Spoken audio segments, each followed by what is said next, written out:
নমস্কার বন্ধুরা, মমতা কিচেনের ভিলেজপুরে সবাইকে জানাই স্বাগত। আজ আমি বানাবো বেগুন পোস্ত। তো দেখো, গাছের থেকে বেগুন তুলে নিয়ে এখন কেটে ধুয়ে নিয়েছি। বেগুনের মধ্যে নুন আর হলুদ মেখে নেবো একটু হাত দিয়ে ভালো করে। তারপর কড়াইতে তেল দিয়েছি, তেলটা গরম হয়ে গেছে, একে একে বেগুনগুলো আমি ছেড়ে দেবো। তো এখন আমি শিলের মধ্যে নিয়েছি কাঁচা লঙ্কা, পোস্ত আর নারকেল, সব কিছু একেবারে ভালো করে বেটে নেব। তারপর কড়াইতে দিয়েছি গোটা গরম মশলা, দারচিনি, লবঙ্গ, এলাচ, আর দিয়েছি এখানে বেটে রাখা পোস্ত, নারকেল, কাঁচা লঙ্কা।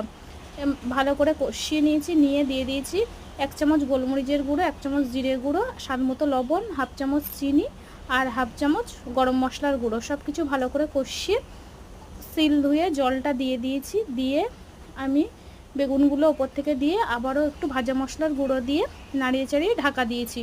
তো এখন লাবিয়ে নেব। তো দেখো, বেগুন পোস্ত আমার রেডি। তো রেসিপিটা যদি ভালো লেগে থাকে লাইক, কমেন্ট, শেয়ার ও সাবস্ক্রাইব করে আমার